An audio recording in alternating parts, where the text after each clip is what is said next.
My name is Marcus Bass. I attend Lincoln College Prep. I am a senior, and I am an employee here at Black Archives. Um, so, tell me a little bit about yourself. My name is Terri Michelle Craddock Moore. I was born and raised in Kansas City, Missouri. Have lived here all my life.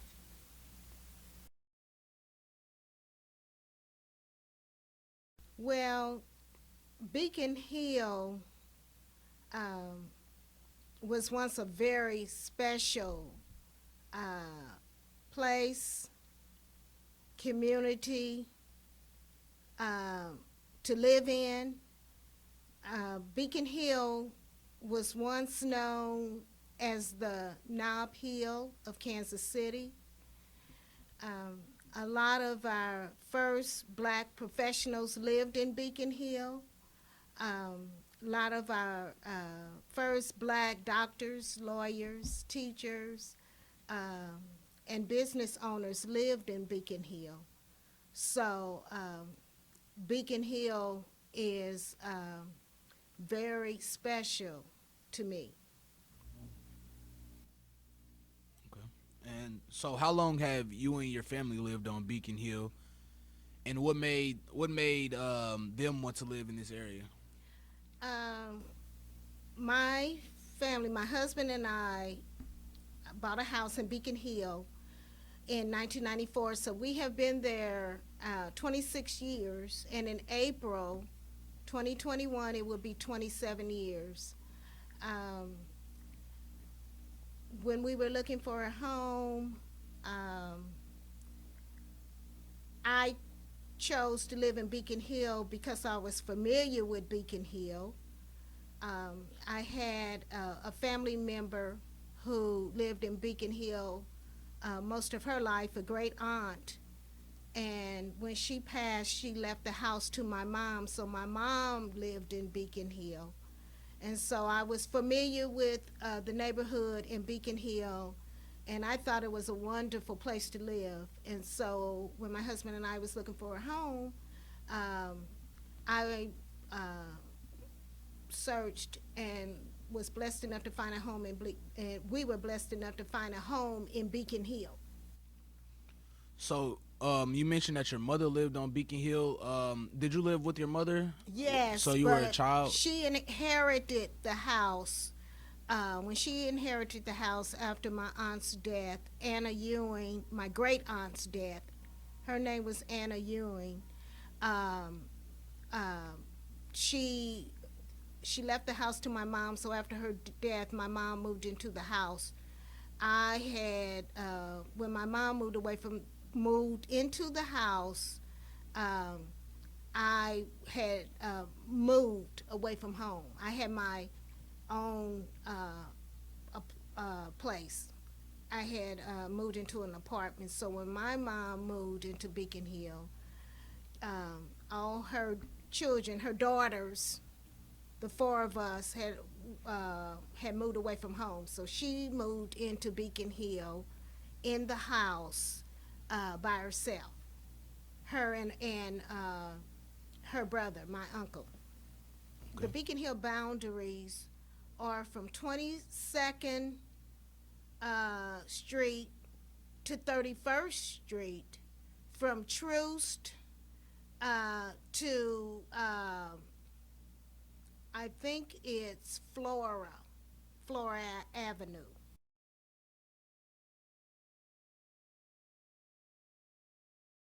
Yes, I had. My mom was the first to move in Beacon Hill. Uh, I was the second. My family and I were the second to move in Beacon Hill, and I have an aunt that lives in Beacon Hill. Beacon Hill was so wonderful that we all tried to live in Beacon Hill.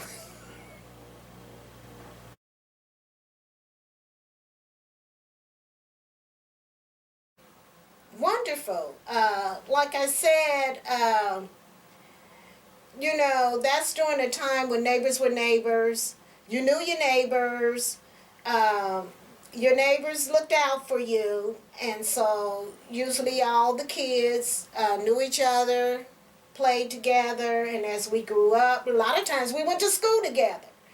So we knew each other really well, and as far as socialization, parties, one we'd hear of one neighbor or someone we went to school with had a party, we would go.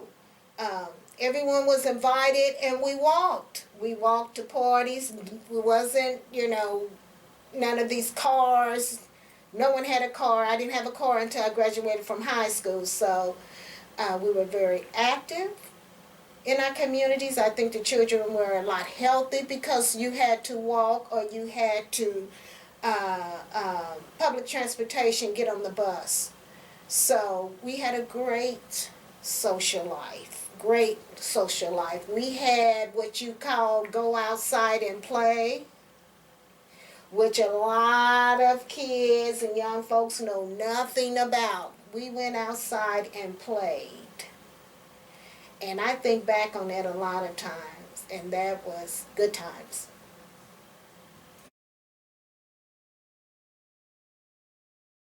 I graduated from Northeast High School on the east side of Kansas City, also known as the northeast side of Kansas City. So, tell me a little bit about that experience. It was okay. I am a product of Northeast High School because of the busing situation when they had started busing. Kansas City, Missouri School District um, was we had a busing audience where children from the inner city, most of in the urban core, were bused to other schools in the Kansas City area. So it was different. It was a little bit different, but it was okay. We we we endured. We made new friends. We got along, and we were able to graduate from high school. During that time, a lot of the children in the urban core that were predominantly going to all black schools or all white schools were suddenly um, made to integrate the schools. So Northeast was predominantly white, um, had a lot of Italian families that attended Northeast because of the area, the location where Northeast High School is located. So they just wanted to mix the schools up. So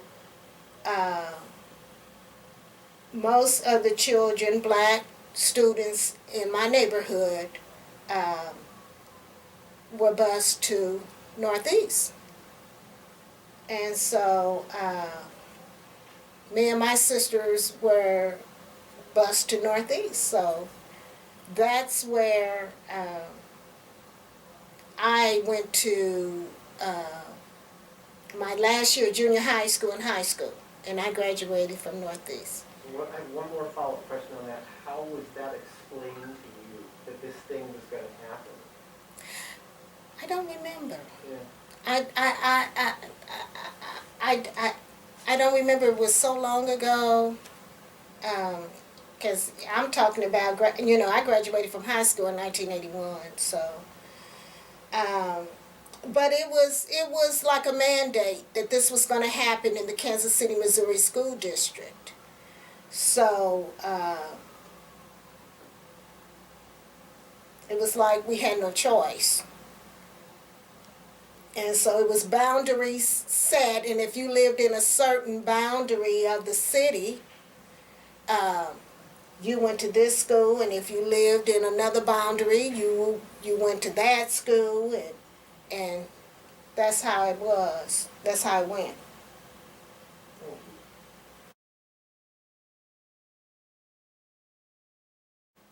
I just retired from the federal government. I worked for the Department of Transportation, Federal Aviation Administration. And I retired after 34 years and 1 month. I retired December 31st, 2019. And so, what special skills or training did you need? Well, actually, during that time, I started working for the Federal Aviation Administration back in 1985. And I believe Clinton was the president, and he had a program um, with the federal government. It was called a stay in school program. And so, what the federal government would do, a lot of the federal agencies would hire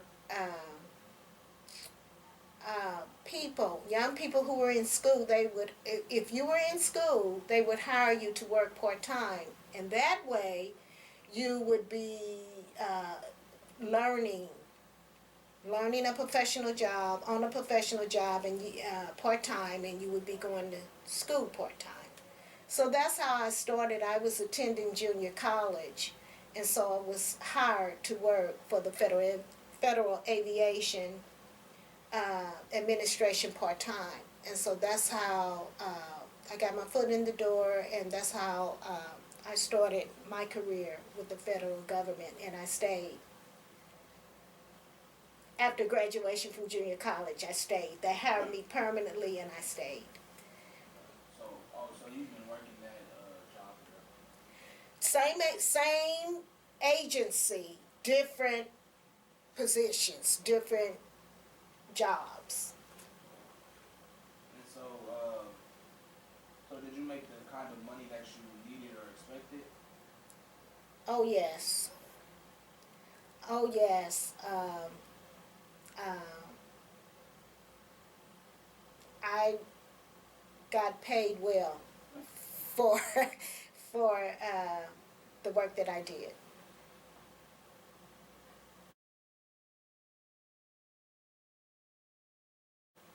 On the job, there were moments of that mild racism. Well, sometimes people would, other employees would come into the office, and they would go straight to um, the white woman sitting behind me. And, they wouldn't speak, they wouldn't acknowledge me. And then when my coworker, the white woman, would say, "Oh, you need to talk to Terri. Terri could help you with that." And just the expression on their face when they had to come back after they had passed me, didn't acknowledge me, didn't speak to me, they would have to come back and face me and talk to me. Um, I just, I saw a lot of that, a lot of that. But it didn't bother me. It didn't bother me. It was just, sometimes mild tendencies because um, the agency that I worked for, the federal government agency that I worked for, the Federal Aviation Administration was predominantly, most of the employees were white during that time. They were white, so. So, how did you learn how to cope with that, with dealing with that?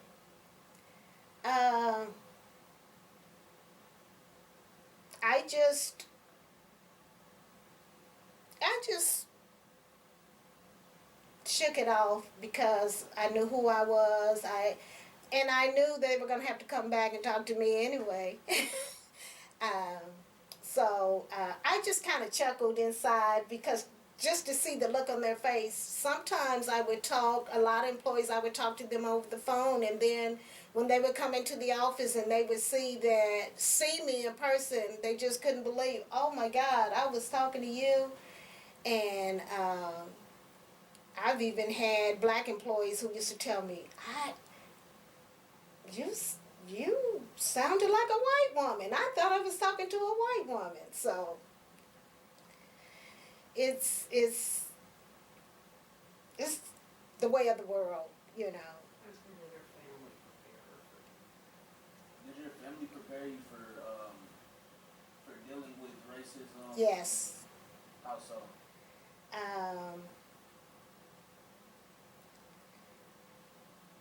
I was raised to always love myself, respect myself, know who you are and who you belong to, and that you know, sometimes you just, you know, don't sweat the small stuff. Some of the stuff is small stuff, but I was also taught, you know, that it's certain things that are small stuff, and then some things you will know when it's bigger than you and you really need to do something else with that. But I just come from parents and a family, that strong black family, and we were all taught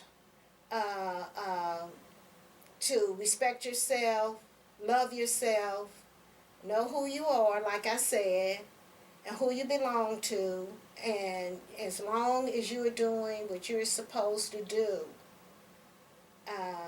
you'll be okay.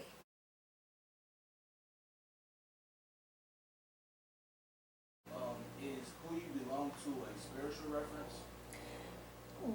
Both spiritual and family oriented. You know, um, back in the day, your name meant something, and that's something we don't see a lot of. A lot of people in the community, in the city, knew you by your name, knew you by who you were related to.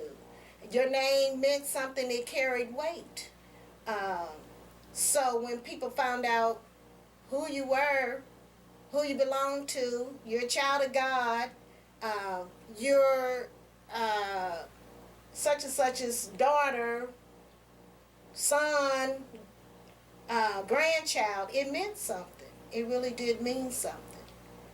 And so that's how we were raised. We knew. We just knew who we were and who we belonged to. And we knew right from wrong. And as long as you're doing what you're supposed to be doing, uh, you'll be okay. But in those situations where things got out of hand and you weren't okay, you also knew what to do then too. So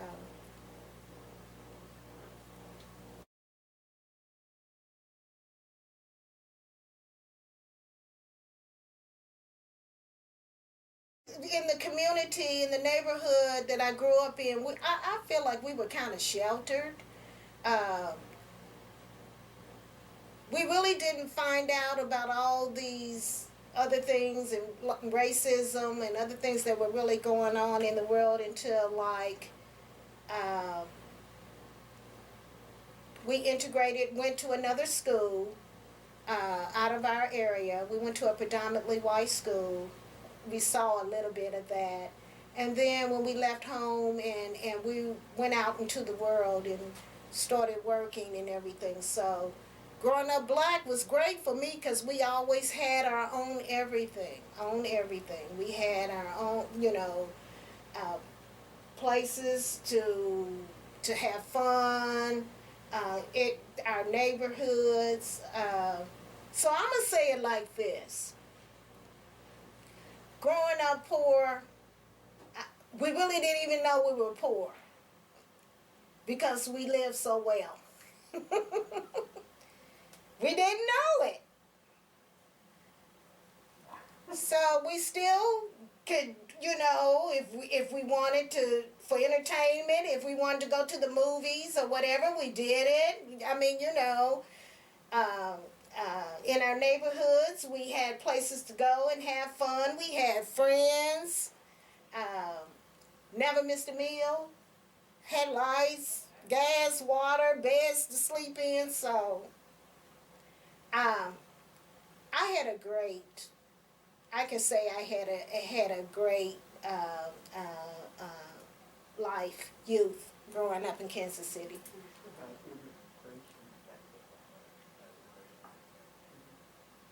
How do you think that integration affected that? I think integration was not. I think it kind of hurt us in some ways because when we had our own neighborhoods and stores and shops and schools, I think we did better because it brought us together as a people, um, as a family.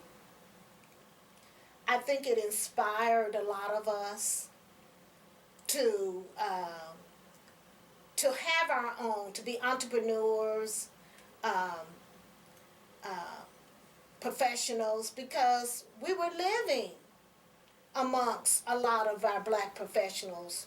We were living next door, across the street, or down the street from our teachers and pastors and business owners.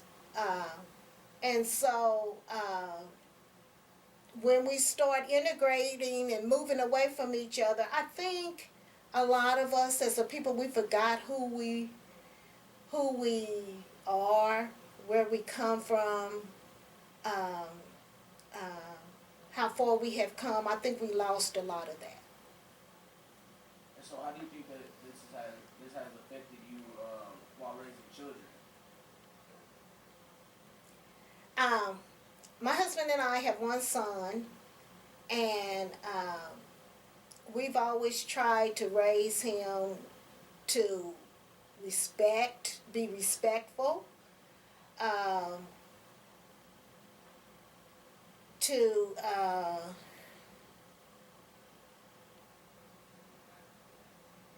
know who you are, uh, know right from wrong, um, and just to be careful out here. Also know that you're a young black male, and even though he has lots of friends of every color, just know that what some of your friends may be able to do, you may not be able to do it. So always be careful and think about self, because we're living in a world now that everybody's not valued. And as a young black male, um, you are not valued. So have fun, live your life, enjoy your life, but always be on your guard. Be careful.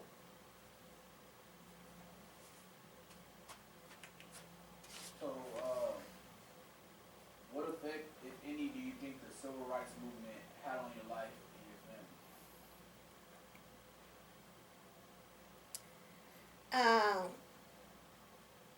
It had a major effect on my life. It allowed me to have the type of profession that I had, to be able to work and get a living wage, more than a living wage. This is what we're fighting about and marching about right now, a living wage. And I was able to get an education, get a wonderful job, have a career. Um, I was able to buy a home. Um, anywhere I wanted to. When we were looking for a home, we could have bought a home anywhere we wanted to be. And as a matter of fact, a lot of the real estate agents were trying to get us to buy way out south, Grandview and places like that. And we said, no, we're going to stay right here in the urban core, right here in the inner city. So it has helped tremendously, tremendously. I look at my parents and the, how hard they had it coming up, and you know, a lot of them. I know a lot of people that weren't blessed to have the type of job that I had. So, uh, civil rights movement played a very, very important part in my life. Never forget where you come from. Never forget the struggle. Uh, Never forget that you're standing on the shoulders of so many, many people. And I try to always remember that.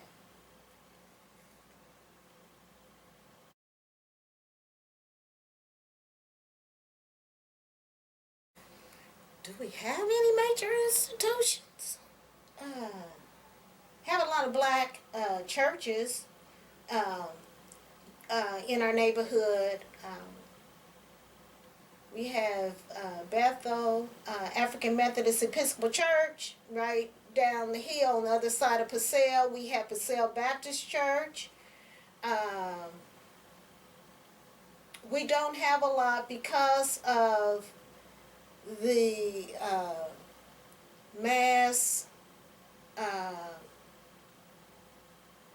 mass uh, construction and everything that has gone on with Beacon Hill. A lot was torn down and a lot moved away. So right now, I would say we have two historical black churches in the neighborhood right now. Okay, so you mentioned that buildings were torn down. Um, what buildings were torn down? We used to have grocery stores.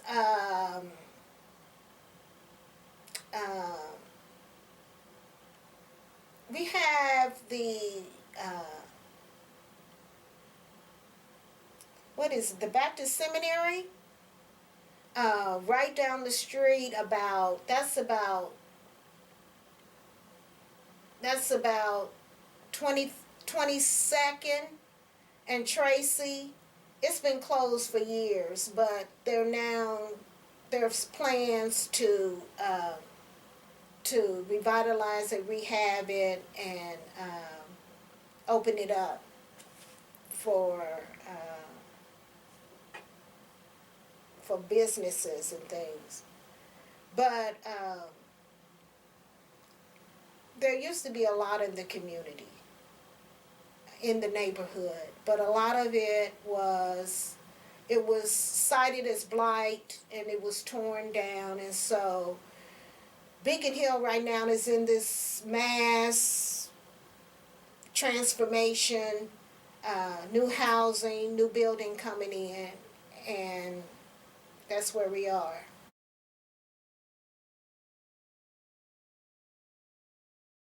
It was a bit scary and exciting, all rolled into one. Um, it was exciting because the neighborhood had kind of had a slight decline. A lot of the original neighbors were dying off.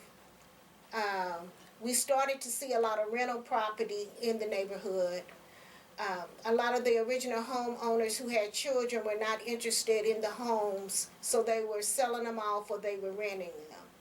So the neighborhood was in a slight decline. It was exciting. The exciting part about that time doing Beacon Hill is because we knew that there were going to be some new changes coming for Beacon Hill. Um, and we imagined that there would be some new housing, new homes, but that a lot of the original homes would be able to stay and that people would buy them and fix them up. Uh, so it was exciting and then a bit scary around that time.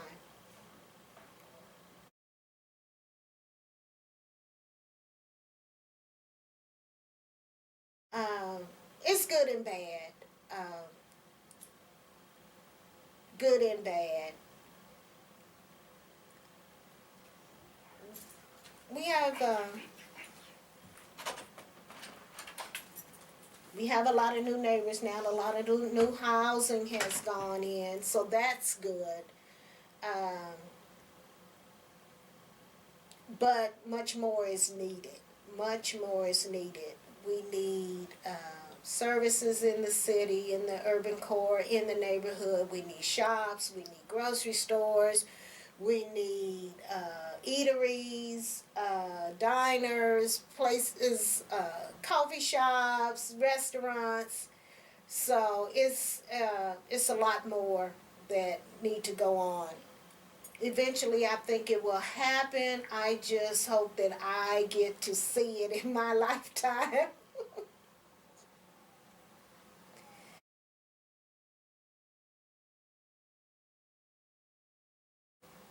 It seems like a lot of people stay to themselves now. It seems like neighbors and people are they're not so open and welcoming um, as they were when I was growing up. Um, I have noticed that a lot of people moving into the neighborhood don't have children. So that has some type of effect on it too. The few that do have children in the neighborhood, nowadays kids have extracurricular activities. So they're in sports, they're dancing, there's soccer, there's basketball, there's swimming. So there's not a lot of children and activity going on in the neighborhood. Most neighbors are working. You know, they're working. When they come home from work, they're in their little, they're in their homes. They're, you know, so we don't see a lot of visiting and mingling with neighbors. But I have to say that my neighbors, I'm fortunate enough to have good neighbors, and we do get together. We talk over the fence. We don't have a lot of children, but we have a lot of pets. We have a lot of dogs, and everyone in my neighborhood, we walk our dogs, and so it has kind of brought some of the neighbors together, and we chit chat on the sidewalk sometimes, on the front porch. Um, so it's good. I think it's coming along. It's coming along.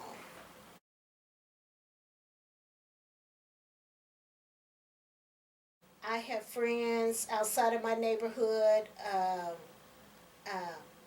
and it's fortunate to have most of my friends, my girlfriends, live in the inner city. Um, I have one who she does not live in the inner city. She lives in Independence, Missouri, but we're close enough that we can stay in close contact. We're during this pandemic, COVID pandemic. Everything is a lot different, and but we have times when we can get together and visit, and that's always nice to do. So yes, I do have friends and family where we do socialize a lot, a lot. But because of what we've got going on in the world right now, the pandemic, a lot of that is kind of, you can't do a lot of that right now.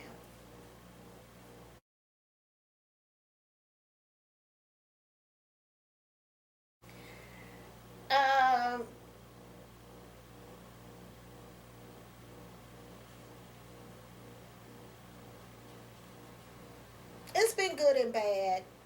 It's good because most of the neighbors, especially the neighbors on the street that I live in, they were very open and friendly.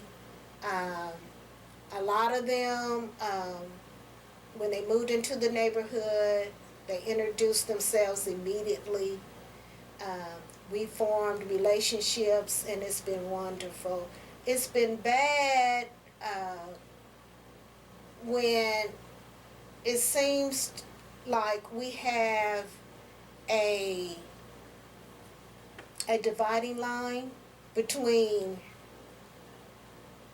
we have new housing and pre-existing housing, the old housing.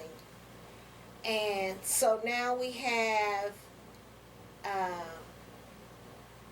the persons in the new housing. We have a homes association that they have created. Most of the neighbors that live in the old housing, the pre-existing housing, are not members of the homes association. So it seems like we have a dividing line between the new neighbors who are members of the homes association, because they kind of get together and they kind of do their own thing sometimes, and they have their own meetings. And then the old neighbors who have been there, and we are members of the Beacon Hill Community Council, which has been in existence for 45 years. And so that kind of worries me sometimes, because I always say to all my neighbors, new and old, and every time I meet someone, there's only one Beacon Hill. I don't care if you are part of the Homes Association or not. I don't care if you attend the Beacon Hill Community Council meetings and involved with Beacon Hill Community Council or not. There is only one Beacon Hill. And so, how do you think that the division has affected the climate in this area? Well, I think if you don't reach out and get to know your neighbors and your community,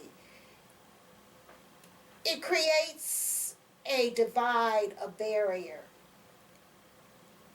And I think with a lot of this unrestness and all the chaos and confusion and the trouble comes when you don't know a person, you don't know them, you start assuming things about them. And so I think that's when you get this uneasiness and restlessness. Um, People need to reach out and get to know people. It stops all that assumptions. And so, especially moving in to a neighborhood, I don't think a lot of of the new neighbors that have moved into Beacon Hill, I don't think they really knew the history of Beacon Hill, and I think that's been a problem also. Um, for a lot of our uh, white neighbors, did not know they were moving into a historically black neighborhood. They didn't know this, and so they just I don't know what they I don't know what they were thinking, but um, it's a rich history in Beacon Hill. Beacon Hill has always been a wonderful place, a nice place to live, and I just hope it stays that way. Well, it was amazing growing up in Kansas City. Uh, like I said, it, you lived in neighborhoods and communities where everybody knew each other. You knew your neighbors. Um, it was a sense of family. Your neighbors looked out for you, Um, they saw you when you was doing what you weren't supposed to be doing. They saw you when you were in places you weren't supposed to be, and they called you on it, and they chastised you. And then when you got home, you got chastised some more. And we've lost that. We really have lost that. So, but in Beacon Hill, if we all get to know each other, because sometimes I think people look at you like, where did she come from? Where does she live? Does she live here? Well, if we can all come together and talk and get to know each other, we'll know who belongs and who don't. Oh, that's my neighbor up the street. That's my neighbor across around the corner or whatever. And I think that's what's needed, not only in Beacon Hill, but in other communities and neighborhoods in Kansas City. We need to get out and get to know each other, uh, uh, meet and greet each other, look out for one another, and I think we could it would make us a better city.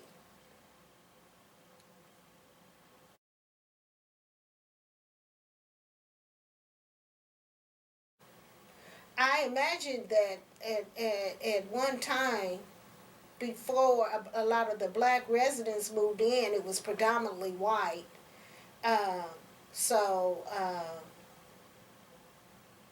I guess in saying that, I guess it is repeating itself because um, the predominantly most of the houses were built by white, Dutch, all nationalities of contractors. Most of the original homeowners were probably white, and when they moved out, the black African Americans started moving in. So I guess it is repeating itself um, because now the neighborhood is turning predominantly uh, white, and there's not a lot of black families that are currently living in Beacon Hill, and so it is repeating itself. I'm just I'm praying that it doesn't become a gated community. That is my hope and my prayer. I'm hoping that Beacon Hill will remain a very diverse um, neighborhood. Um, I'm praying that some of the original neighbors who are now owners and living in their parents and grandparents and aunt and uncles' homes that they work so hard to pay for and to have will be able to stay. And I'm hoping that Beacon Hill will be that beacon of light and that example of what can happen when you bring people together, all races of people together to live together in a community. I hope we will be that example that this can happen.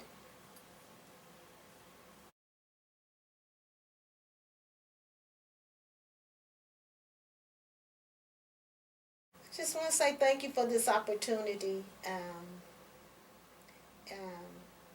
just thank you for the opportunity to to to speak on Kansas City and my neighborhood, Beacon Hill.